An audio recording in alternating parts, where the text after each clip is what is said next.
안녕하세요, 여러분들. 만나서 반갑습니다. 저는 한국사 강사 한유진입니다. 우리 수험생 여러분들 만나서 반갑고요. 자, 오늘 저희가 한국사 능력 검정시험 초급 45회 기출문제 해설 강의로 만나게 되었는데요. 다음 시험 준비하시면서 이번 45회 문제 풀어보셨을 것 같습니다. 어떠셨나요? 이번 45회 문제는 조금 평이하게 출제된 편이었습니다. 지난 회차 대비해서는 조금 쉬운 편이었고요. 합격률도 71.2%로 좀 높은 합격률을 보이고 있었습니다. 이 초급 시험이 이제 내년에 또 개정이 되지요. 한능검 자체 시험이 지금은 초급, 중급, 고급으로 나뉘어져 있는데 내년 5월부터는 이 한능검이 심화와 기본으로 나뉘어지게 됩니다. 두 개의 시험 체제로 이렇게 분류가 되는데요. 그래서 초급이 이제 없어지고 이 기본이라는 것은 초급과 중급 중간 정도의 난이도로 예상하시면서 준비하시면 될 것 같아요. 다음 시험 46회 시험까지는 현행 체제로 시험이 진행이 되고요. 내년 2월에 있는데요. 현행 체제로 진행이 되고 그 다음 5월부터는 바뀐 시험 체제로 이제 한능검이 출제가 된다라는 거 염두에 두시고 한능검 준비하셨으면 좋겠습니다. 이렇게 쉽게 자격증을 취득할 수 있는 것은 46회가 마지막 시험이 될 거예요. 그래서 열심히 공부하셔서 다음 시험에서 모두들 합격 자격증을 취득해 보시길 바랄게요. 제가 오늘 한 문제 한 문제 꼼꼼하고 자세하게 설명해 드릴 테니까요. 강의 들으면서 많은 도움 받아보시길 바라겠습니다. 그럼 1번 문제부터 시작해 보도록 할게요. 자, 1번 문제입니다. 다 도구가 처음 사용된 시대의 생활 모습으로 옳은 것을 고르라는 문제인데요. 지금 만드시는 것이 무엇인가요? 라고 묻고 있는데 돌을 떼어서 만든 땡땡땡입니다. 라고 답하고 있어요. 사진 자료를 보면 쉽게 알 수 있겠죠. 이것은 뗀석기로 주먹도끼의 모습입니다. 이것은 뗀석기니까 구석기 시대의 생활 모습을 물어보고 있는 것이죠. 돌을 깨뜨리거나 떼어서 만든 뗀석기, 구석기 시대의 대표적인 도구가 되겠는데요. 자, 정답부터 한번 찾아볼까요? 구석기 시대는 주로 동굴이나 막집에서 거주했다라는 거 기억하시고요. 신석기 시대는 강가나 바닷가에 위치한 움집에서 거주했다라는 것도 구분해서 기억하시면 좋겠습니다. 철제 무기를 사용했던 시기는 철기 시대가 되겠지요. 농사를 짓고 가축을 길렀던 시기는 신석기 시대가 되겠고요. 청동으로 장신구를 제작했던 시기는 청동기 시대가 되겠네요. 쉽게 1번 답을 찾을 수 있었습니다. 다음 2번 문제예요. 가 나라에 대한 설명으로 옳은 것을 고르라는 문제인데요. 마가, 우가, 저가, 구가. 마가, 우가, 저가, 구가는 관직명이에요. 이 마가, 우가, 저가, 구가가 사출도를 다스렸다라고 전해지고요. 이 나라는 흰 옷을 입는 풍습이 있었습니다. 또 도둑질하다 잡히면 훔친 물건의 12배로 갚아야 하는 일책 12법이 있었던 나라예요. 어딜 설명하고 있는 것입니까? 바로 부여를 설명하고 있는 문제가 되겠는데요. 부여에 해당하는 거 한번 찾아보도록 할까요? 부여는 영고라는 제천 행사를 열었죠. 각 나라의 제천 행사 중요합니다. 알아두셔야 되는데요. 부여는 영고, 그 다음에 고구려는 영고, 그 다음에 고구려는 동맹, 그 다음에 동해는 무천, 사마는 5월제, 10월제,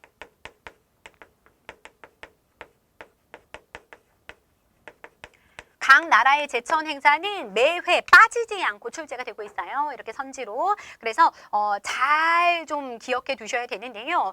제가 암기 팁을 매번 드리고 있습니다. 부영이와 고동이는 서로 동무예요. 그래서 동무끼리 모여서 3, 4, 5 모여서 열심히 논다라고 기억하시면 되겠습니다. 다시 한번 부영이와 고동이는 동무여서 3, 3, 5 모여 열심히 논다라고 각 나라의 제천 행사를 마스터해 보시길 바랄게요. 자, 그래서 부여에 해당하는 설명 3번 영고 찾아보았고요. 한해 침입으로 멸망한 나라는 고조선이 되겠지요. 소도라는 신성지역이 있었던 나라는 사만이 되겠고요. 이것을 통해서 사만사회가 재정 분리사회임을 알 수 있다라는 것도 기억하시고요. 화랑도를 국가 조직으로 운영했던 나라는 신라가 되겠습니다. 신라 진흥왕 때. 진흥왕 때 이 화랑도 청소년 수양단체였던 이 화랑도를 국가 조직으로 운영을 하게 되었지요. 다음 3번 문제입니다. 밑줄 근 나가 이끈 전투로 옳은 것을 골라보래요. 장군 철수하던 수나라 별동대가 강을 건너려고 하고 있습니다. 라고 얘기하고 있습니다.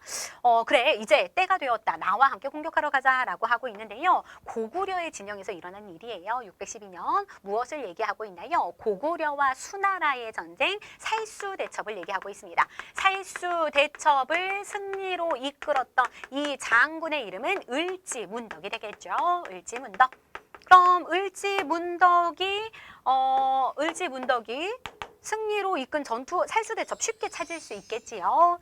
나머지 한번 볼까요? 행주대첩은 임진왜란 중에 있었던 대첩입니다. 조선과 일본과의 전투가 임진왜란이었는데요. 전쟁이 임진왜란이었는데 거기에서 행주대첩에서 활약한 인물 권율 장군을 기억하시면 되겠고요.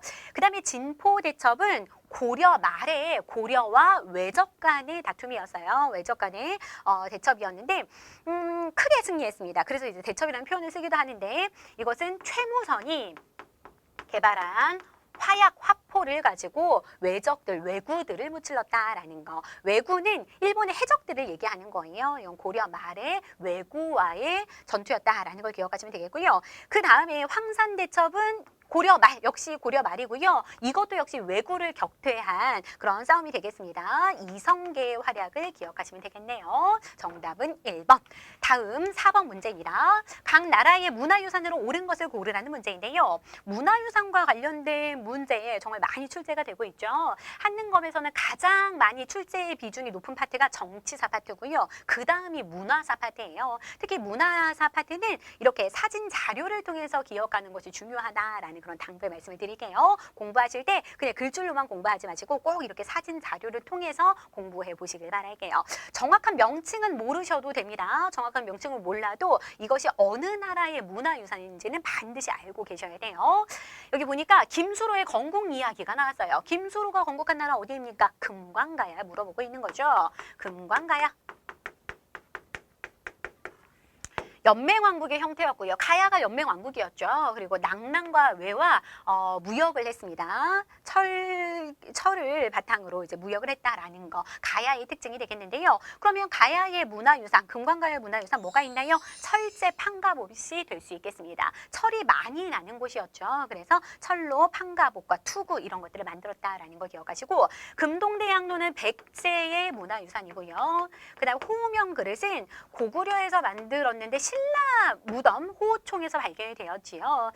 광개토 대왕의 이름이 적혀져 있습니다. 그래서 광개토 대왕이 신라에 침입한 왜구를 격퇴해준 그 사건을 관련해서 이 유물을 주고 많이 물어보고 있어요. 그래서 당시 고구려가 신라에게 어느 정도 뭐 정치적 영향력을 행사했음을 알 수 있는 그런 유물이 될 수 있겠습니다. 그 다음에 금관총의 금관은 신라 금관총에서 발견이 된 거죠. 그래서 각 나라의 문화유산 정리해 보았고요. 다음 5번 문제입니다. 가 국가에 대한 설명으로 옳은 것을 골라보라는 것이에요. 풍납토성의 예전 모습이군요 라고 나왔는데요. 풍납토성은 지금 서울에 있지요. 그러니까 서울이 수도였던 나라를 떠올려 보시면 되겠어요. 땡땡의 초기 수도였던 위례성으로 추정되는 곳이에요. 위례성은 백제의 초기 수도였습니다. 백제의 수도 천도 순서도 반드시 알아두셔야 되는데요. 위례성 한성이라고도 얘기합니다. 위례성 한성. 그 다음에 저기 장수왕의 침입으로 인해서 어디로 내려갔습니까? 웅진으로 내려갔죠. 웅진성. 지금의 공주 지역이고요. 마지막에 성왕 때, 마지막 왕은 아니고요. 6세기 성왕 때 또 다시 이제 사비로 천도하게 됩니다. 사비는 오늘날 부여 지역이 되겠네요. 백제 수도 천도 순서도 기억하시고요. 그럼 백제와 관련된 문제인데요. 한번 찾아볼까요? 외 칠지도를 보냈다. 백제와 외는 아주 활발하게 교류가 이루어지고 있는데 당시 백제는 문화적으로 굉장히 또 외에 비해서 융성한 나라였습니다. 그래서 외에 칠지도라고 해서 7개의 가지가 달린 검이에요. 이것을 선물로 외왕에게 하사하기도 했다라는 거. 우리가 외왕에게 하사해준 그런 검이 되겠습니다. 정답 2번이 되겠고요. 팔조법이 있었던 나라는 고조선이 되겠고요.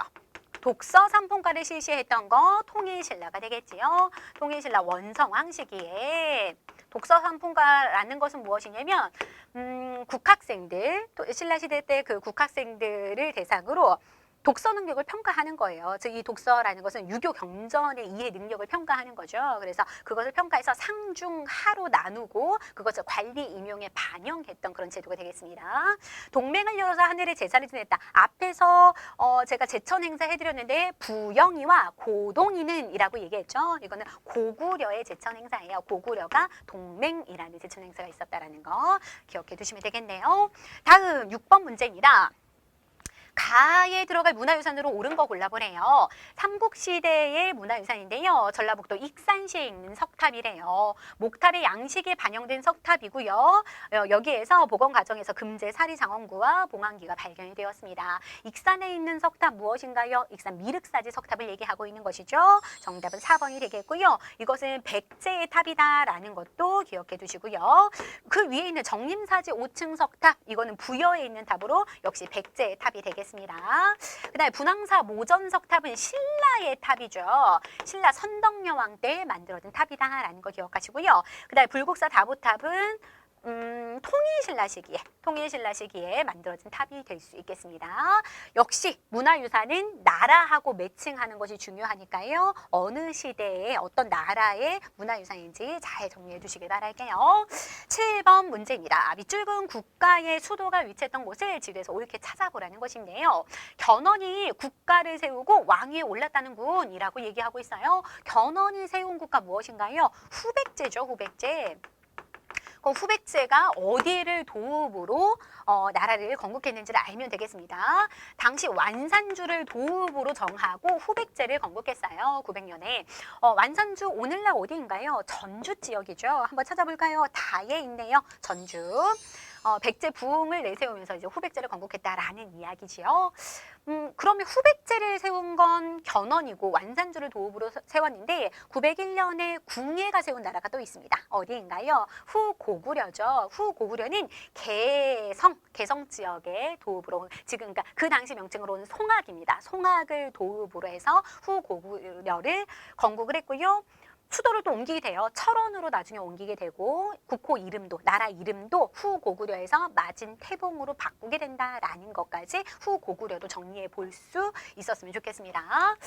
다음 8번 문제입니다. 밑줄근 이 인물에 대한 설명으로 옳은 거 골라보라는 건데요. 이 비석은 문경봉암사 지증대사탑이야. 비문은 신라의 학자인 이 인물이 이 비문을 썼다라고 해.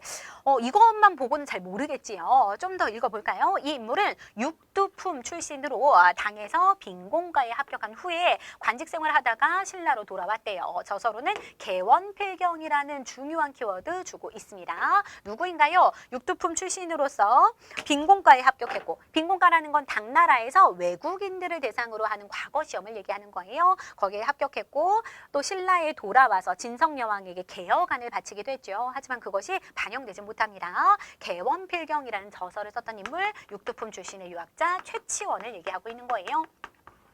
자, 그럼 최치원에 대한 설명 골라볼까요? 시무 10여조 돌아와서, 당나라에서 돌아와서 당시 왕이 진성여왕이었어요. 진성여왕. 그러니까 신라 하대의 상황인 거죠. 신라 말기의 상황에서 굉장히 신라가 혼란스럽고 어지러운 상황 가운데에서 국정개혁안이죠. 이렇게 개혁해야 됩니다 라는 안을 바쳤지만 진골 귀족들과 왕에게 이제 받아들여지지 못한다라는 거 알아주시면 되겠네요. 삼국유사를 편찬했던 인물 이련. 고려시대의 승려죠. 그 다음에 왕호천초국전을 저술한 거 해초. 이거는 이제 통일신라 시기입니다. 인도와 중앙아시아 지역을 순례하고 온 다음에 쓴 책이에요. 그 다음에 무예가를 지어서 불교 대중화에 기여한 인물은 신라 원효에 관련된 이야기가 되겠네요. 다음 9번 문제입니다. 가 국가에 대한 설명으로 옳은 것을 고르라는 문제예요. 무엇이 나와 있나요? 발에 석등이 나와 있습니다. 이것만 봐도 이거 발의 문화유산이구나 라는 거 알 수 있어야 돼요. 고구려를 계승한 이 나라의 수도인 상경성 터에 남아있는 석등이고요. 높이가 6m가 넘는 꽤 큰 석등이 되겠습니다. 발해에 대한 설명인데요. 자, 볼까요? 대조영이 건국하였다. 너무 쉽지요. 1번 대조영이 동모산길 쓰게 발해를 건국했다라는 거 기억하시고요. 지방에 22담로를 두었던 건 백제 무령왕시기죠. 백제 무령왕 때 지방에 22담로를 설치하고 왕족을 파견해서 지방을 통제하려고 했었던 것이고요. 황산벌 전투에서 신라군에게 패했던 나라는 백제가 되겠네요. 백제 의자왕 때, 마지막 왕이죠. 의자왕 때 신라군에 패하게 되죠. 이 계백이 활약했는데 결국에 여기서 이제 패하고 죽게 됩니다. 화백회의에서 귀족들이 국정을 논했던 건 신라가 되겠죠. 신라의 그 귀족회의가 화백회의니까요. 다음 10번 문제. 가에 들어갈 인물로 옳은 것을 골라보라는 문제입니다. 이 인물에 대한 연관 단어를 조사해 봤는데요. 글자의 크기가 클수록 높은 관심도를 나타내고 있대요. 자, 볼까요? 삼국을 통일한 인물이래요. 삼국 통일한 인물, 삼국 통일을 완성했던 왕은 누구인가요? 바로 문무왕입니다. 헷갈리시면 안 돼요. 김춘추는 삼국 통일 과정 가운데서 백제를 멸망시키고 돌아가시게 됩니다. 그래서 김춘추는 이제 무열왕이죠. 무열왕은 백제 멸망까지를 보고 죽고, 그다음에 고구려를 멸망시키고 삼국을 통일했던 왕은 김춘추의 아들이었던 문무왕이에요. 그래서 우리가 그 한국을 빛낸 100명의 위인들 보면 통일문무왕 음이 맞는지 모르겠는데 통일문무왕이라는 그 가사가 있죠. 통일을 완성한 인물은 문무왕. 정답 2번이 되겠고요. 여기 보면 김춘추도 나와요. 김춘추의 아들이었고 동해의 용이 되어서 내가 신라를 지키겠다라고 해서 무덤이 여기 육지에 있는 것이 아니라 경주 앞 바다, 동해 바다에 무덤이 형성이 되었죠. 수중릉이 형성이 되었습니다. 대왕암이라고 하는. 그 다음에 뭐 고구려 멸망시켰고요. 이름이 김범민이에요. 매소성 기벌포 전투로 당군을 무찌르고 삼국을 통일한다라는 거 알아두시면 되겠네요. 자, 무왕은요. 나올 만한 왕은 2명의 왕이 있어요. 백제의 무왕도 있고요. 발해의 무왕도 있습니다. 백제의 무왕은 중요한 게 미륵사를 창건했다라는 거. 그게 이제 중요한 포인트고요. 초급에선 그렇게 그걸 답으로 해서 묻지는 않을 거예요. 우리가 이제 중급, 나중에 이제 심화도 준비하실 거니까 기본 심화에 도전하실 분들이니까 무왕하면 백제의 무왕은 미륵사 창건과 관련이 있다라는 걸 기억하시고 발해의 무왕이 있어요. 발해의 무왕은 중국의 산둥반도 있죠. 산둥반도를 공격했던 왕입니다. 그래서 당나라를 공격했던 산둥반도 등주 지역을 공격했던 왕이 무왕이다라는 거 알아두시면 되겠네요. 그때 이제 나올 수 있는 인물은 장문유. 장문유로 하여금 수군 공격으로 등주 지역을 공격했다라는 거. 장수왕은 잘 아시죠? 고구려의 전성기 때 왕이 되겠습니다. 5세기. 그 다음에 근초고 왕은 4세기 백제 전성기 왕이라는 거 업적까지 기억하시면 되겠지요. 다음 문제는 이어서 11번 문제 이어서 풀어보도록 할게요. 자, 11번 문제입니다. 밑줄 그은 왕에 대한 설명으로 옳은 것을 고르라는 문제인데요. 이 왕께서는 고려를 세우신 뒤에 고려를 세운 왕, 태조 왕건을 얘기하고 있는 거죠. 지방 호족들과 대체로 좋은 관계를 유지하고 있었대요. 지방 호족을 회유하는 정책, 견제하는 정책을 쓰기도 했고요. 왕께서 세금도 줄여주셨고요. 또 빈민을 구제하기 위해서 흑창을 설치하기도 했대요. 고려 왕건, 태조 왕건을 물어보고 있는 문제가 되겠습니다. 고려 태조 왕건.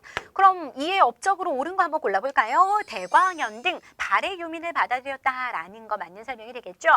고려를 건국한 후에 후삼국을 통일하는 그 과정 가운데서 발해가 멸망하게 됩니다. 발해가 거란족에 의해서 멸망하자 발해 왕자 대광현이 그를 이제 그 발해 유민들을 이끌고 고려로 내려오게 되었죠. 그때 이 태조 왕건이 그들을 후히 이제 받아주고 또 신하들에게 높은 관직을 주고 토지도 주기도 했었어요. 그래서 이 태조 왕건의 포용 정책을 또 알 수 있는 부분이다라는 걸 확인할 수 있겠지요.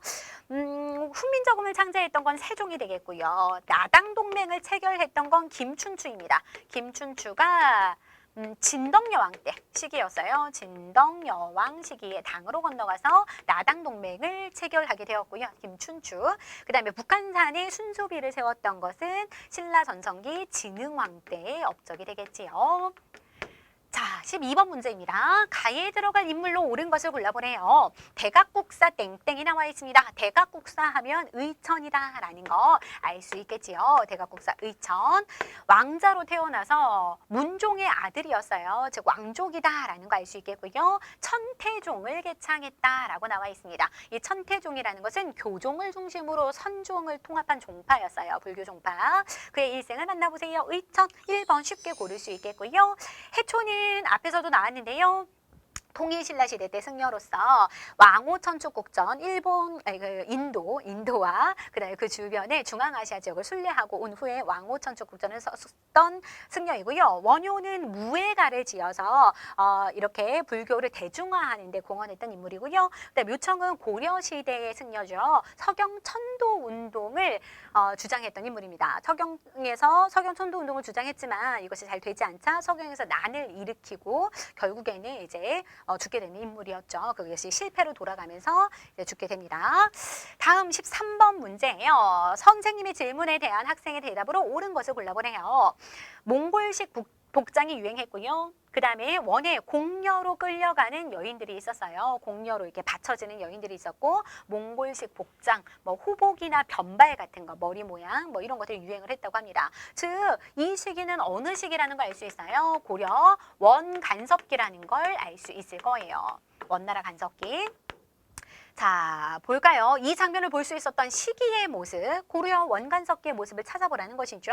정답부터 체크합니다. 권문세족이 대규모의 토지를 소유했어요 라고 나오는데요. 권문세족은 친원파 세력이었어요. 원나라의 친한 세력으로서 대농장, 대토지를 소유하고 또 일반 양민들을 끌어다 노비로 삼기도 하고요. 많은 부정부패를 일삼기도 했었지요. 그래서 반원자주 개혁을 펼치면서 이제 일어났던 공민왕, 그래서 친원파들을 숙청하고 이렇게 격화되었던 관제를 복구하고 이런 몽골식 복장, 호복이나 변발 같은 것들을 폐지했던 그 공민왕의 업적이 이 다음에 이어진다라는 것도 알아두시면 되겠습니다. 이 시기니까 3번이 정답이 되겠고요. 상평통보가 사용되었던 시기는 조선 후기가 되겠고요. 조선 후기의 화폐이고요. 고구려와 감자가 널리 재배된 것도 역시 조선 후기입니다. 청해진에서 무역이 활발하게 이루어진 것, 청해진 장 보고 떠오르시죠? 이건 통일신라 시대가 되겠네요. 다음 14번 문제, 가에서 다의 사실을 일어난 순서대로 배열해보라는 문제예요. 고려시대에 이민족의 침입이 많이 이루어지게 되는데요. 그 순서를 한번 가늠해 볼까요? 이민족의 침입이 있었는데 가장 먼저 여진이 아니라 거란의 침입이 있었죠. 10세기 말 11세기 거란의 침입이 있었고, 그 다음에 12세기 여진의 침입이 있었고요. 13세기 몽골의 침입이 있었습니다. 14세기에는 홍건적과 왜구의 침입이 있었어요.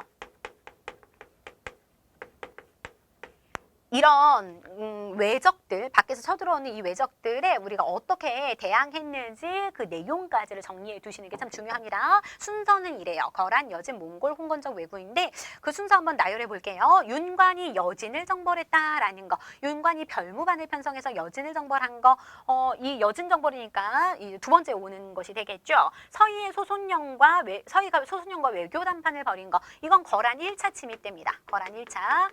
거란 1차 때는 서희가 소송령과 외교 담판을 벌여서 강동 육주를 획득했다는 거 중요하고요. 2차 때는 양교의 활약이 있었다는 거, 3차 때는 강감찬의 귀주 대첩을 기억하시면 되겠지요.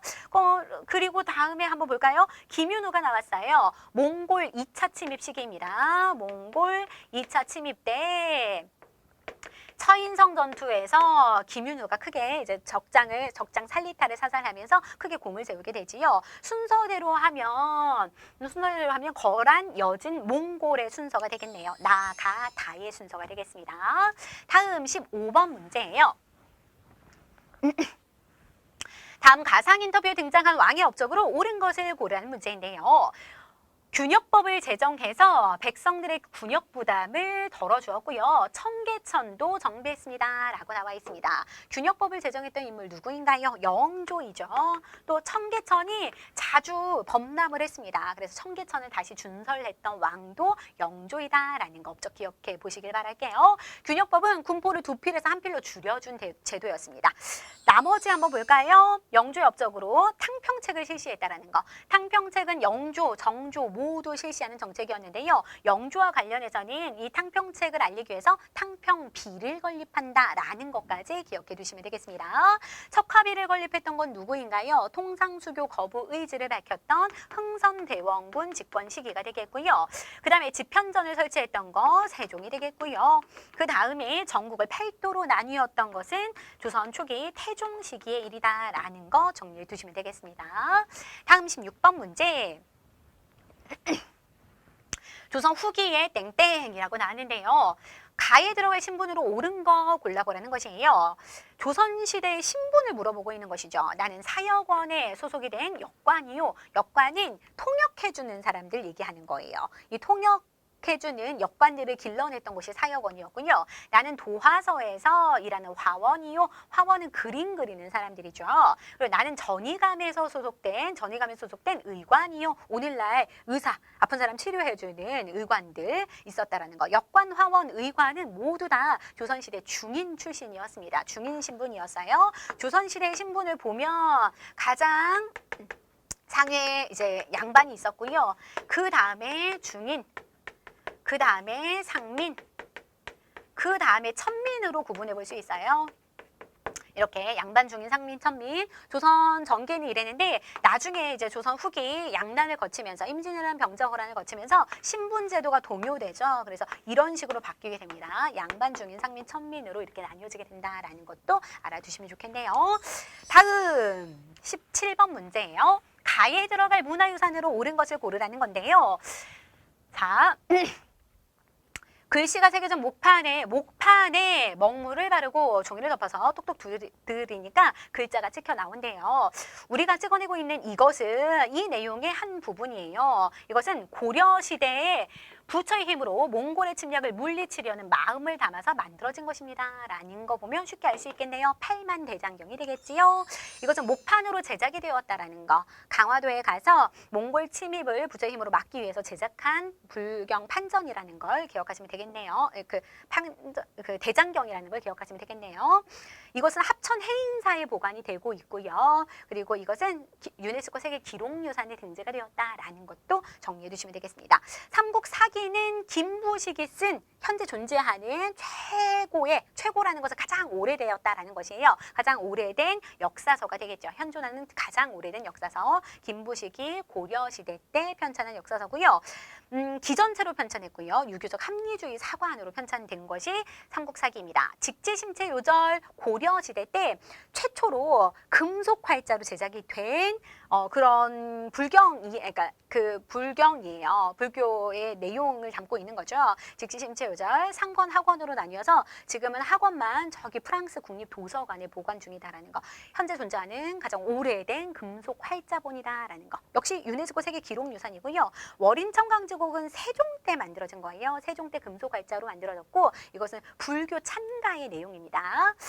자, 그 다음에 18번 문제 볼게요. 다음 내용을 볼 수 있는 책으로 옳은 것을 골라보래요. 여기 보니까 효자 최루백의 이야기가 나와 있어요. 이 내용을 그냥 읽어보시면 되겠습니다. 아버지가 호랑이에게 물려서 죽었다는 그 얘기를 듣고 호랑이를 잡으러 떠나는 효자의 이야기가 쭉 쓰여져 있어요. 그러면 이런 내용들, 효자와 관련된 내용들을 찾아볼 수 있는 책을 골라보라는 것이죠. 정답은 삼강행실도가 되겠습니다. 삼강행실도는 조선시대 세종 때 발행이 된 그런 유교 윤리서라고 보시면 돼요. 그래서 우리나라와 중국의 효자와 연려, 충신의 이야기들을 모아가지고 이렇게 글과 그림으로 쓰여진 책이 삼강행실도이다라는 거 기억하시면 되겠네요.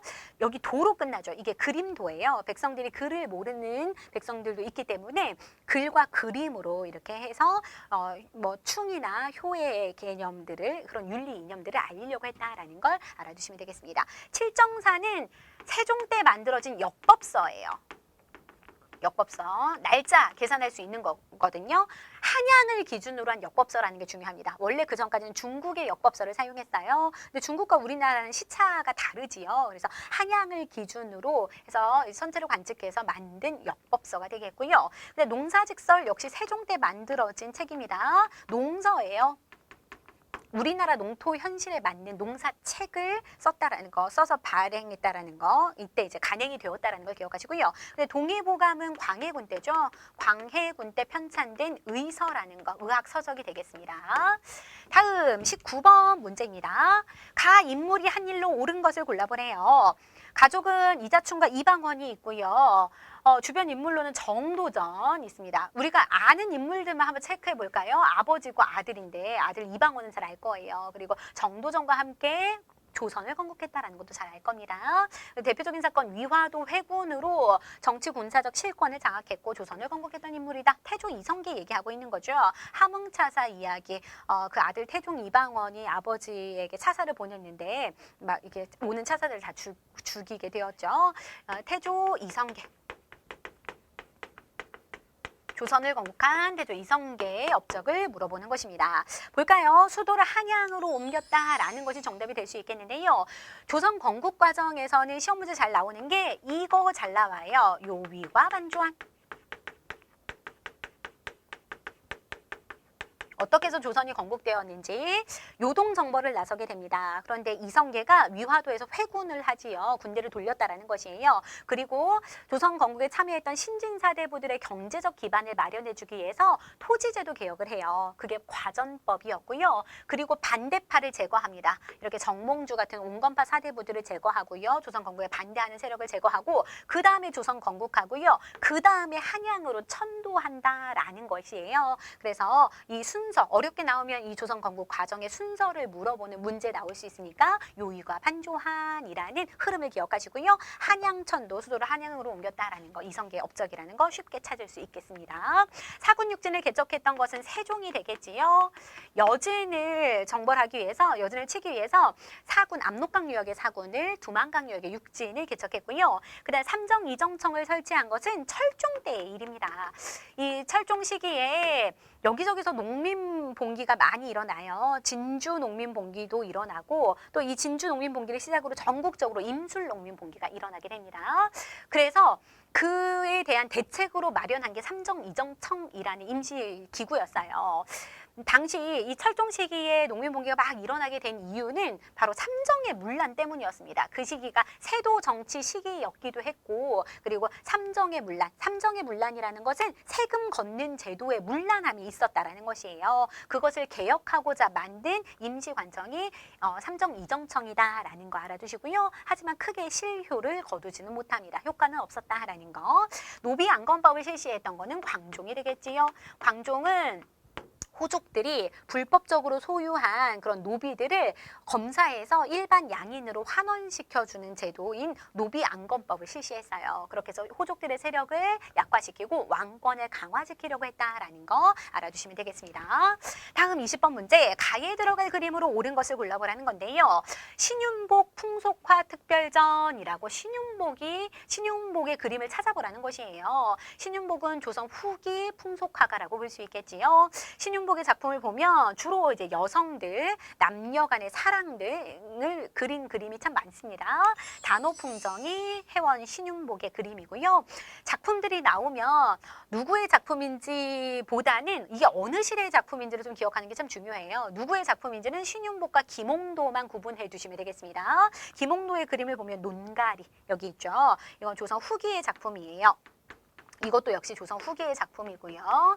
김홍도는 이렇게 주로 서민들의 삶을 많이 그렸고요. 신윤복은 주로 여성이나 남녀 간의 사랑 이런 것들을 주로 많이 그렸다라는 거. 노상 아련도는 역시 조선 후기의 작품인데요. 김득신이 그린 그림입니다.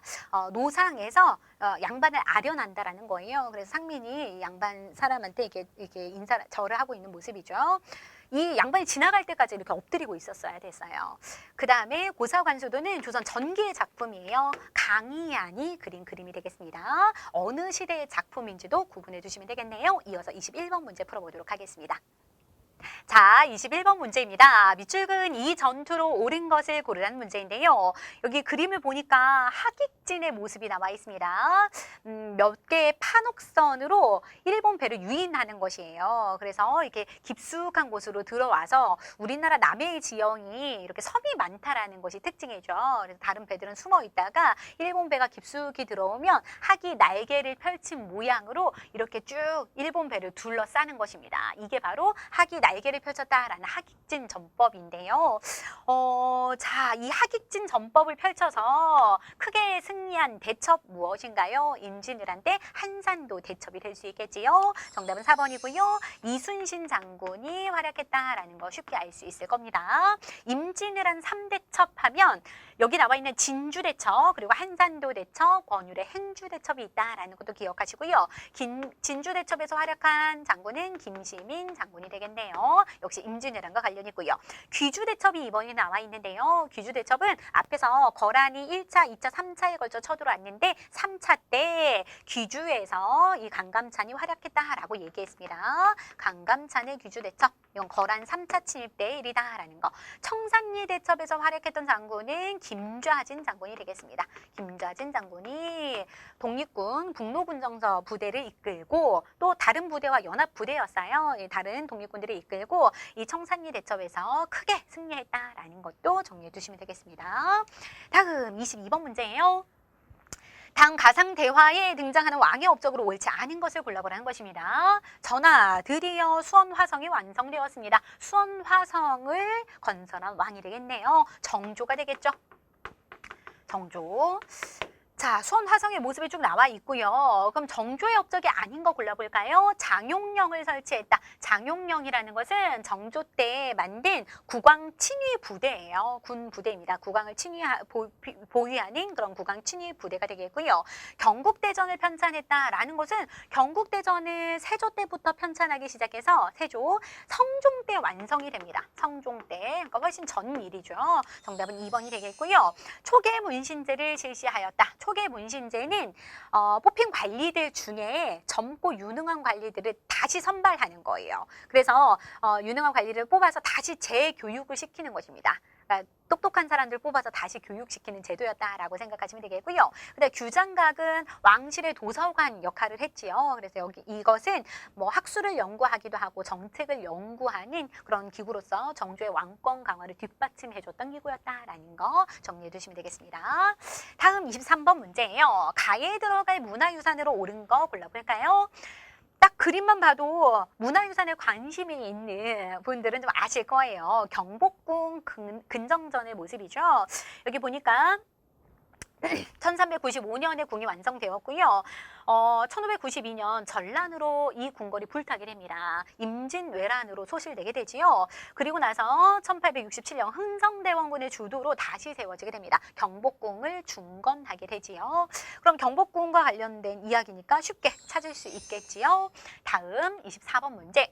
다음 가상편지에서 밑줄근 나로 옳은 것을 골라보라는 문제입니다.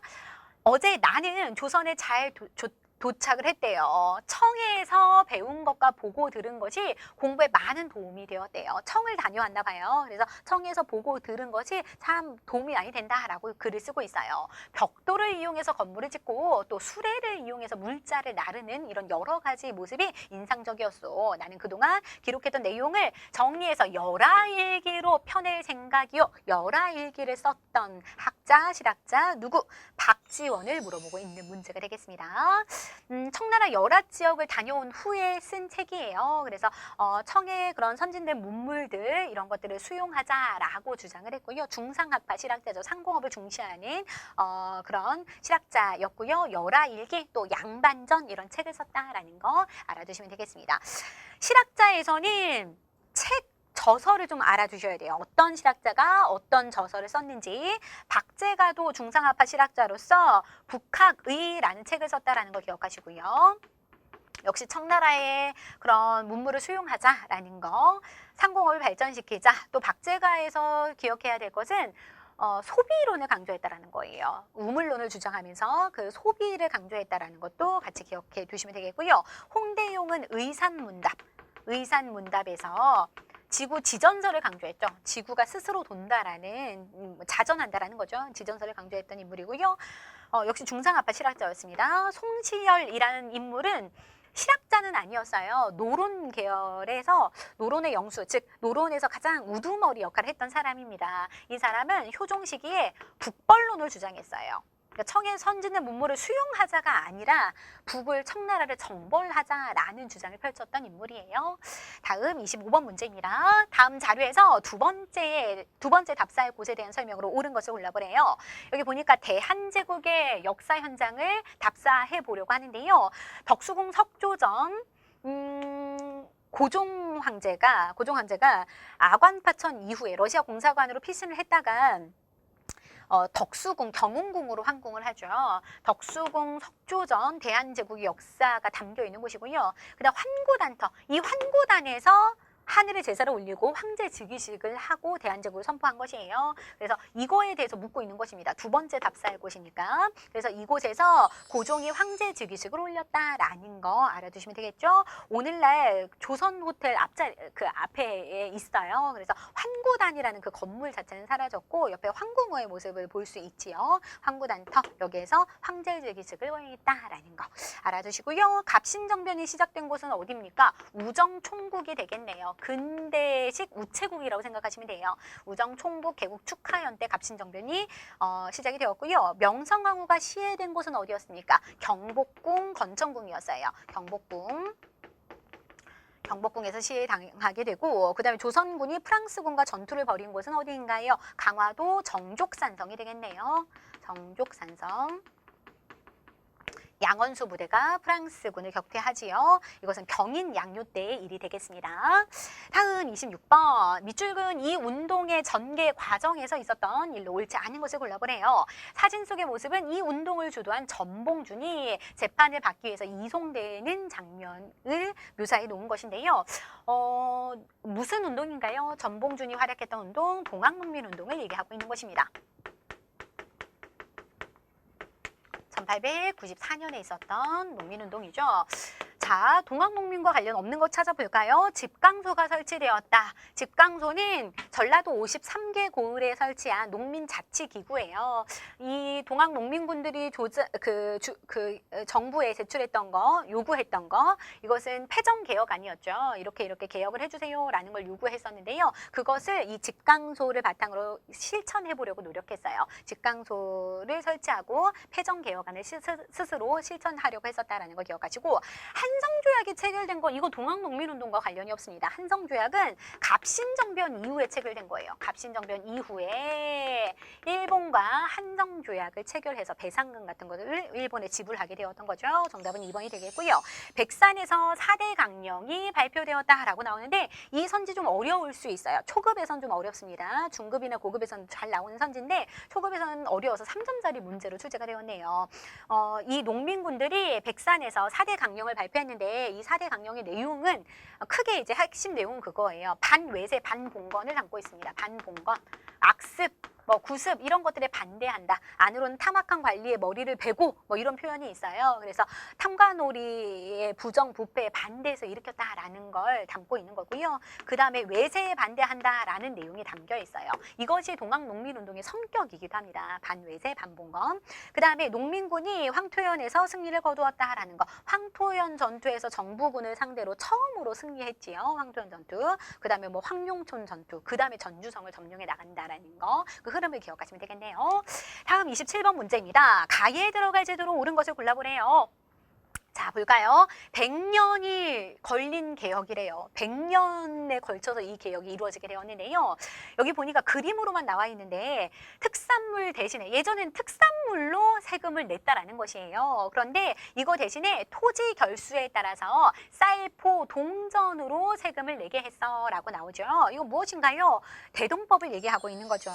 조선 광해군 때 처음으로 시행이 되었고요. 이것이 전국적으로 시행되는 데는 100년이라는 시간이 걸리게 됩니다. 그 이유는 토지를 기준으로 세금을 걷다 보니까 토지를 많이 가진 양반 지주들이 그걸 반대하는 거예요. 왜냐면 세금을 많이 내야 되니까. 그래서 전국적으로 시행되는 데는 100년이라는 시간이 걸린 거예요. 여기 그 표현이 나와 있죠. 농민들의 부담은 줄어들었지만, 토지가 없는 농민들의 부담은 줄어들었지만, 반면에 넓은 토지를 가진 양반 지주들이 계속해서 반대해서 100년이라는 시간이 걸렸다라는 거. 특산물을 내던 것. 여기에서 또 부패함이 있었거든요. 특산물을 내는 과정 가운데에서 많은 그런 부패함이 있자 이것을 쌀이나 포나 동전으로 통일해서 내자라는 것이 대동법에 대한 설명이 되겠습니다. 중요한 건 그 전에는 가구를 기준으로 냈어요. 집집마다 세금을 냈다면 이제는 토지를 기준으로 부과한다는 거. 그것이 중요한 포인트가 되겠네요. 직전법이라는 것은 조선 세조 때 실시가 된 제도죠. 그 전에는 과전법이었습니다. 과전법은 전 현직 관리 모두에게 토지 수조권을 주는 것이었고, 토지가 부족해지자 세조 때는 현직 관리에게만 토지 수조권을 부여하는 직전법을 실시하게 되고요. 영전법은 인조 때 실시가 된 건데요. 그 전에 세종 때에는 토지의 비옥도에 따라서 또 풍흉에 따라서 세금을 다 달리 걷었어요. 근데 그것을 그냥 통일해서 하나로 걷자라는 것이에요. 그러니까 전세를 토지를 기준으로 내는 세금을 고정시킨 제도였습니다. 토지 1결당 쌀 4도에서 6도로 고정시킨 제도예요. 그 다음에 호패법은 태종 때 실시가 되었죠. 태종 때 16세 이상의 남자에게 지급한 신분증명패가 호패법이 되겠네요. 호패를 발급하고 호패법을 실시함으로 인해서 인구의 동태를 파악하고 또 그로 인해서 세금을 거둘 수 있겠죠. 또 군역도 부과할 수 있겠죠. 그렇게 해서 왕권을 강화시켜 나가려고 했다라는 거 정리해 두시면 되겠습니다. 다음 28번 문제예요. 밑줄근 나로 옳은 것을 골라보래요. 평민 출신 의병장, 이 키워드를 통해서 평민 출신 의병장 신돌석이구나 라는 거 알 수 있겠지요. 나는 이곳 평해 일대에서 의병을 일으켜서 활약했습니다 라고 나오고 있네요. 굉장히 무서웠다고 하죠. 일본인들이 벌벌벌 떨었다고 합니다. 그래서 태백산 호랑이라는 별명이 있을 정도로 굉장히 크게 활약했던 평민 출신 의병장. 을사의병에서 활약을 했다라는 거 기억하시고요. 을사의병은 을사늑약 이후에 일어난 의병이 되겠고요. 김좌진은 청산리 대첩을 이끌었던 장군이죠. 청산리 대첩. 그 다음에 최익현은 역시 같이 을사의병 때 활약했던 인물이에요. 을사의병. 그 다음에 유인석은 을미의병. 을사의병은 을사늑약에 반대해서 일어난 거고, 을미의병은 을미사병과 단발령에 반대하면서 일어났지요. 을미의병, 주로 양반 유생들이 일으킨 의병이었습니다. 다음 29번, 밑줄근 이 사건으로 옳은 것을 골라보래요. 이것은 강화도 조약을 체결하고 있는 그 장면이래요. 일본군의 강화도 해안 불법 침입 사건으로 발생한 이 사건이 계기가 되어서 조약이 맺어졌다라고 나오는데요. 무슨 사건을 계기로 강화도 조약이 체결되었나요? 앞에서 제가 병제, 병호, 진척, 운강 설명드렸는데요. 운요 사건으로 강화도 조약이 체결되었다라는 거 기억하시면 되겠습니다. 네, 여기서 제가 설명 안 드렸나요? 제가 중급하고 좀 헷갈린 것 같은데 병인 앞에서 이제 뭐 병인 양요도 있었고요. 그다음 신미 양요도 있었고요. 그 다음에 운요 사건 이후에 강화도 조약이 체결됩니다. 그래서 운요 사건을 골라주시면 되겠네요. 1875년에 일본이 군함을 이끌고 강화도 해안 지역으로 불법적으로 침입한 사건이 있었어요. 그 군함 이름이 운요호였습니다. 해안을 측량하겠다, 탐측하겠다라는 것이에요. 우리의 영해인데 왜 일본 그 군함이 와서 탐측을 하냐라고 해서 포격이 이루어졌고 그 과정 가운데서 일본이 피해를 입었다라고 하면서 강화도 조약 체결을 강요하게 된 것이죠. 그래서 운요 사건으로 인해서 강화도 조약 체결된 것이고요. 배고인 사건은 어느 단체하고 관련이 있나요? 신민회와 관련이 있습니다. 이 사건으로 인해서 신민회가 해산당한다라는 거. 신민회 해산. 데라우치 총독 암살 미수 사건이었어요. 당시 총독을 암살하려고 했다라고 해서 신민회 회원들을 재판을 회부시킨 사건이었습니다. 그것으로 신민회가 해산당하게 된 것이고요. 헤이그 특사 사건으로 인해서 고종 황제가 강제로 퇴위되게 되죠. 을사늑약이 체결되었고 그것의 부당함을 알리기 위해서 헤이그 특사 이상설, 이위종, 이준열사를 파견하게 되죠. 그런데 그것이 이제 발각이 되면서 이거를 구실로 고종 황제를 강제로 퇴위시키게 된다라는 거 기억하시고 제너럴 셔먼호 사건으로 인해서 신미양요가 일어나게 되죠. 원인과 결과를 좀 알아두시면 되겠습니다. 다음 30번 문제 세시풍속 문제가 나왔습니다. 어렵지 않았어요. 음력 1월 15일이다 라고 나왔어요. 한 해에 풍요를 빌면서 행해지던 세시풍속을 체험하는 행사인데요. 음력 1월 15일 날짜만 봐도 이거 정월, 1월이 정월이죠. 15일이 대보름 달이 뜨는 날이에요. 그래서 정월 대보름이다라는 거 알 수 있겠지요. 정답은 4번이 되겠고요. 이때 어떤 체험 활동을 했냐? 쥐불놀이 하고요. 그다음 부럼 깨기, 딱딱한 그런 호두나 잣이나 땅콩, 잣은 아니겠네요. 딱딱한 호두나 땅콩 같은 거 이렇게 깨물어 먹고요. 오곡밥을 먹지요. 지어 먹지요. 정월 대보름과 관련된 세시풍속이었고요. 추석은 음력 8월 15일 조상들께 성묘도 하고 차례도 하고 송편을 만들어 먹었다라는 거 기억하시고 한식은 양력 4월 5일경입니다. 동지로부터 105일 되는 그 시점인데요. 이때는 찬 음식을 먹었다라는 거, 불을 사용하지 않았다라는 게 중요합니다. 그 다음에 칠석은 음력 7월 7일로서 견우와 증여가 만나는 날이죠. 그래서 이때 좀 기억해야 될 건 걸교라는 풍습을 기억하시면 돼요. 여성들이 이 직녀성을 보면서 마당에 음식을 차려놓고 이렇게 비는 거예요. 길쌈을 잘하게 해주세요. 바느질 솜씨가 늘게 해주세요. 라고 하는 그런 풍습, 걸교의 풍습이 있었다라는 것도 함께 기억하시면 되겠네요. 이어서 다음 문제 풀어보도록 하겠습니다. 자, 31번 문제입니다. 밑줄근 이 시기에 있었던 사실로 옳은 것을 고르라는 문제인데요. 일제강점기에 있었던 사실이에요. 이 시기에 강제로 동원된 사람들이 신사참배하고 있는 모습입니다. 라고 얘기하고 있죠. 신사참배가 이루어졌던 시기 어느 시기인가요? 우리 민족 정신을 말살시키려고 했던 시기, 민족 말살 통치 시기라고 볼 수 있겠습니다. 민족 말살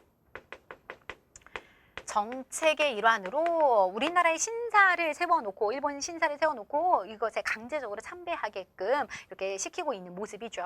이것은 1930년대 이후 1930년대부터 이제 45년까지 있었던 우리 민족 정신을 말살해서 일본에 동화시키려고 했던 그 민족 말살 통치 시기의 정책이라고 볼 수 있겠네요. 이 시대에 있었던 사실을 한번 골라볼까요? 창씨 개명이 실시되었다라고 나오죠. 우리 민족 정신을 말살시키기 위해서 우리 이름 사용하지 못하게 하는 것이에요. 그래서 우리의 성과 이름을 다 일본식으로 바꾸게 했던 그런 내용이 창씨 개명이 되겠습니다. 그래서 뭐 미츠코, 야마모토 이런 식으로 이름을 다 바꾸게 했던 시기였고요. 그뿐 아니라 우리가 일본 황국의 뭐 신민이다, 신하된 백성이다라는 것을 주입시키기 위해서 황국 신민 서사를 늘 암송하게끔 강요하기도 했었고요. 또 이 시기에 일본이 전쟁이 많았죠. 그래서 침략 전쟁에 우리 민족을 동원시키기 위해서 인적 자원이나 또 물적 자원을 다 약탈해 갔던 시기가 이 시기다라는 것도 알아두시면 되겠네요. 그래서 강제 징병, 강제 징용, 그다음에 군대 위안부, 일본군 위안부 뭐 이런 것들이 다 동원되었던 시기가 이 시기라고 볼 수 있겠습니다. 방공령이 선포되었던 것은 이것은 일제강점기 이전이에요. 1889년 일이거든요. 그러니까 이것은 정확하게 연도 몰라도 이것은 일제강점기 이전의 일이구나 라는 거. 곡식 유출 금지 명령이었습니다. 일본이 하도 우리나라에서 많은 쌀을 유출해 가기 때문에 곡식 유출 금지 명령, 방공령을 내리기도 했었지요. 전민변정도감이 설치된 거, 이건 시기를 꽤 거슬러 올라가야 됩니다. 고려시대 공민왕 시기에 있었던 일이죠. 그다음 신식군대인 별기군이 창설이 된 거, 이거 개화기 때 일이죠. 개화 정책이 추진되었던 1881년의 일이네요. 모두 다 일제강점기 전 일이 되겠습니다.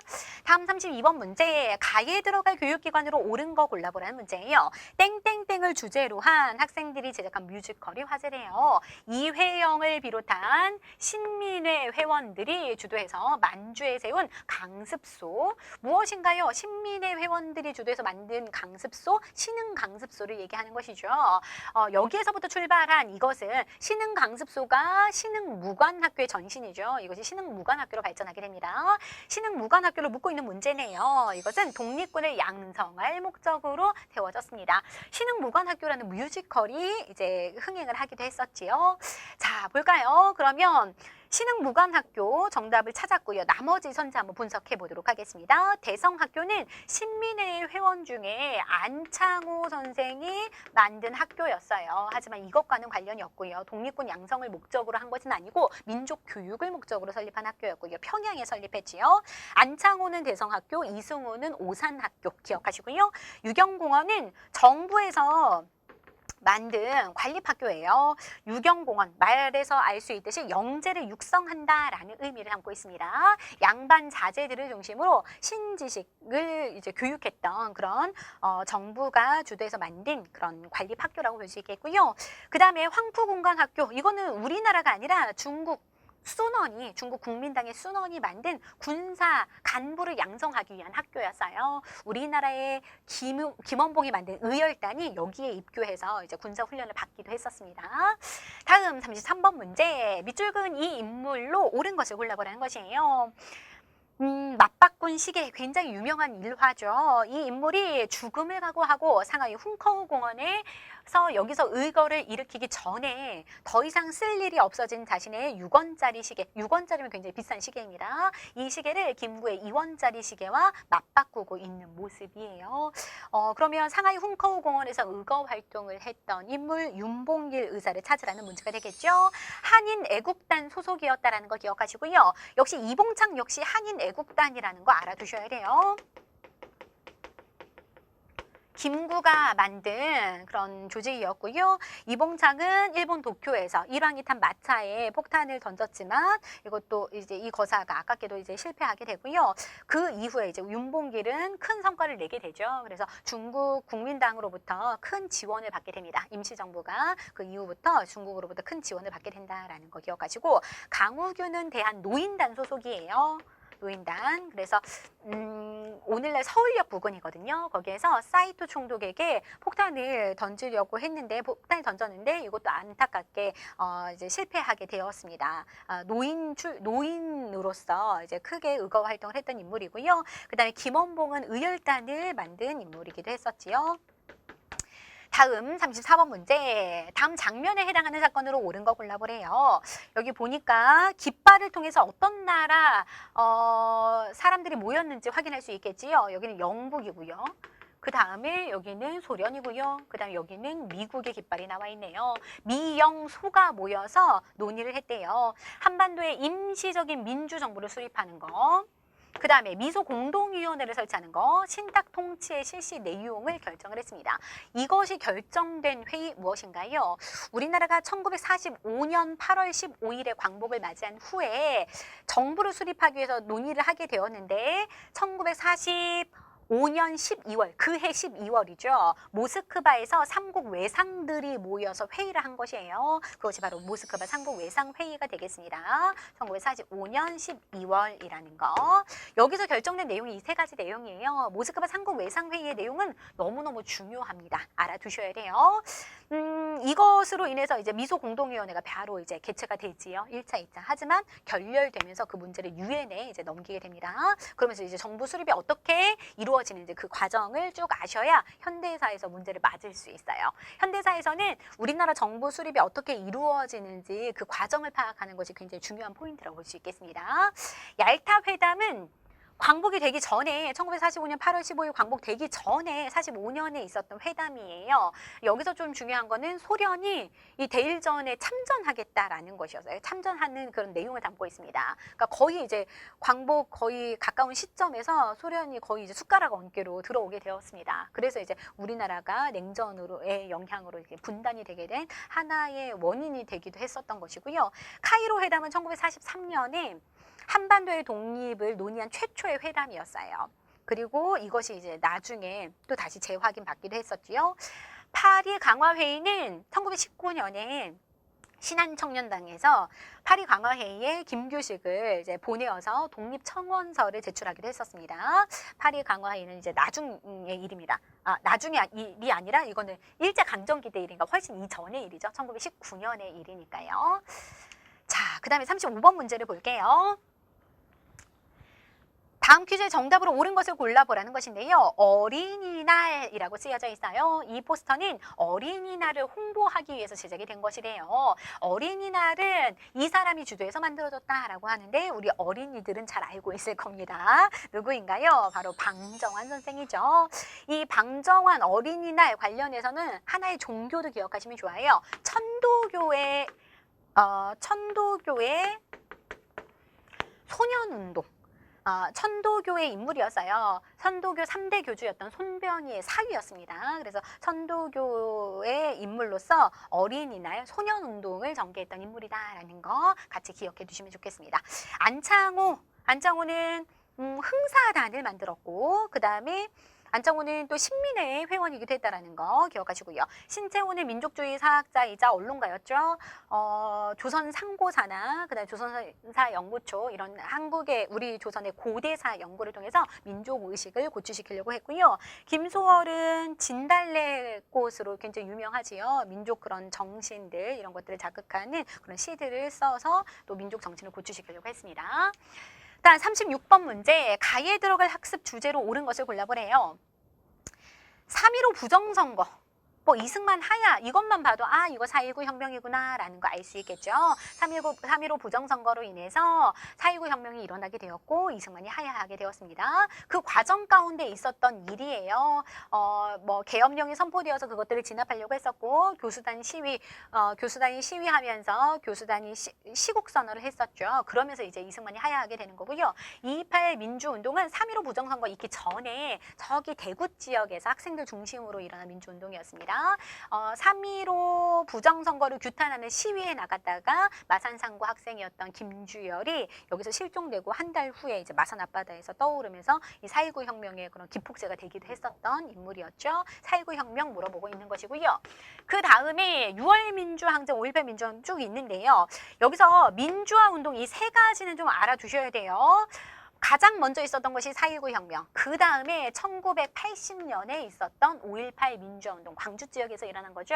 신군부의 퇴진, 전두환을 중심으로 한 신군부의 퇴진과 계엄령 철폐를 주장하면서 일어났던 것이고요. 6월 민주항쟁은 1987년 전두환 정부 시기였어요. 대통령 직선제 개헌을 요구하면서 일어난 민주항쟁이 되겠습니다. 이것으로 인해서 대통령 직선제 개헌이 이루어지게 되었죠. 60만세 운동은 좀 결이 다르지요. 60만세 운동은 언제 있었습니까? 이것은 1926년에 있었던 운동이에요. 순종의 인산일 때 학생들 주도로 60만세 운동이 일어났다라는 거. 이건 일제강점기 중에 있었던 사건이다라는 거 알아주시면 되겠네요. 다음 37번 문제, 다음 지역에 대한 학생들의 대화 내용으로 옳지 않은 것을 골라보라는 문제예요. 이것은 지역사 문제인데요. 쉽게 출제가 되었습니다. 볼까요? 송악산이 나오네요. 송악을 도읍으로 뭐 고려를 건국하고 그다음 후고구려도 송악을 도읍으로 건국이 되었죠. 이것은 어디입니까? 오늘날 개성 지역이죠. 개성. 고려의 수도였기도 했습니다. 개경, 수도 도읍 경자를 써가지고 서울 경을 써서 수도일 때는 개경이라고 불렸는데요. 만월 때는 고려 궁궐터고요. 그다음에 성균관도 있었고요. 그다음에 정몽주가 이제 죽게 된 선주교의 모습도 다 개성에서 찾아볼 수 있지요. 옳지 않은 것을 보면 송상의 활동 근거지였어요. 송악이잖아요. 그래서 거기에서 활동한 상인들이다라고 해서 송상이라고 부르는 거예요. 개성을 근거지로 활동했던 상인들 맞고요. 만적을 비롯한 노비들이 신분해방운동을 도모했던 것, 만적의 난이 일어났던 것도 개경이었죠. 개성, 개경, 고려시대는 개경이라고 불렸으니까요. 최충원의 산업이었습니다. 그럼 최충원이 어디에 살았는지를 생각하시면 되겠죠. 당시 수도였던 개경에 거주했었고요. 고려의 수도였다라는 것도 맞는 설명이 되겠네요. 3번이 틀렸는데요. 신미양요 때 전투가 있었던 곳 어디입니까? 병인양요, 신미양요 모두 강화도에서 이루어졌었죠. 강화도 광성보 전투에서 어제연 장군의 활약이 있었다라는 거. 하지만 여기서 전자하시게 되지요. 다음 38번 문제인데요. 가에 들어갈 내용으로 옳은 거 골라보라는 겁니다. 유네스코 인류 무형문화유산에 등재가 되었대요. 이거 잘 몰라도 이 내용을 통해서 알 수 있었어요. 뭐냐? 우리나라 전통 놀이 중에 하나로 두 사람이 앞발을 잡고 힘을 겨루어서 상대방을 쓰러뜨리며 이기는 운동 무엇인가요? 씨름이라는 거 쉽게 알 수 있겠지요. 택견이라는 거 우리나라 전통 무예를 얘기하는 거고요. 격구는 말을 타고 막대기로 이제 공을 치는 그런 놀이입니다. 이것도 전통 놀이이고 태권도는 태권도 모르시는 분 없을 거예요. 정답은 1번이 되겠습니다. 기억하실 건 씨름이 유네스코 세계 무형문화유산에 등재가 되었다라는 정도 기억하시면 좋겠지요. 다음 39번 문제입니다. 다음 장면이 생중계된 시기를 연필에서 옳게 골라보라는 것이에요.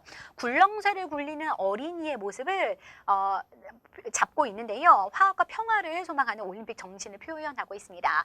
우리나라에서 24회 서울올림픽이 열리게 되었는데요. 이 서울올림픽 언제 열렸나요? 1988년 노태우 정부 시기에 열렸어요. 그래서 이것을 88올림픽이라고도 얘기하죠. 88 서울올림픽. 그러면 이 시기를 한번 골라보라는 것입니다. 88년이니까 나가 정답이 될 수 있겠고요. 각 정부에서 어떤 일들이 있었는지 한번 볼까요? 제1차 경제개발 5개년 계획이 시작된 거 박정희 정부. 수출 100억 달러를 달성한 것도 역시 박정희 정부. IMF 구제금융을 요청한 거 김영삼 정부. 그 다음에 경부고속철도, 고속국도가 아니라 경부고속국도는 1970년 박정희 정부. 이건 고속철도니까 KTX를 얘기하는 거예요. 2004년에 노무현 정부 때. 그 다음에 서울 G20 정상회의가 개최가 된 거, 이건 이명박 정부 때의 일입니다. 다음 40번 문제. 가에서 달을 일어난 순서대로 옳게 나열해 보라는 문제예요. 평화 통일을 위해서 걸어온 길 해서 통일과 관련된 정책들이 나오고 있는데요. 7.4남북 공동성명이 발표된 거, 이거는 박정희 정부 때의 일이죠. 그 다음에 남북 간 정상들이 만난 거, 이거 김대중 정부 때의 모습입니다. 1차 남북 정상회담이 있었던 것. 그 다음에 남북 기본 합의서를 채택한 거, 이건 노태우 정부 때의 일이에요. 그래서 시기적으로 보면 박정희, 노태우, 김대중 순서로 이렇게 배열할 수 있겠지요. 정답은 가다, 나의 순서가 되겠습니다. 여기까지 모든 문제를 풀어보았습니다. 자, 여기까지 해서 45회 한능검 초급 문제를 모두 풀어보았는데요. 문제가 좀 쉬운 편이어서 술술술 풀리는 거 확인할 수 있었을 것 같습니다. 나머지 선지까지 꼼꼼하게 분석해 두시고요. 막히는 부분들이 있다면 다시 한번 개념서로 가셔서 꼼꼼하게 개념 정리해 보시길 바랄게요. 46회 시험은 이렇게 변경되기 전 마지막 초급 시험이라고 볼 수 있겠습니다. 그래서 제대로 준비하셔서 다음 시험에서 모두들 합격하시길 바라겠고요. 공부하시다가 어려우신 분들은 오셔서 강의 들어보셔도 좋을 것 같아요. 한능검 교재, 우리 교재 기출 외정 교재를 가지고 중급 초급 강의를 엘리하이와 엠베스트에서 진행하고 있습니다. 강의 들어보신다면 훨씬 더 수월하고 빠르게 자격증 취득하실 수 있을 거예요. 그럼 저는 다음 회차 강의에서 또 다시 만나 뵙도록 하겠습니다. 감사합니다.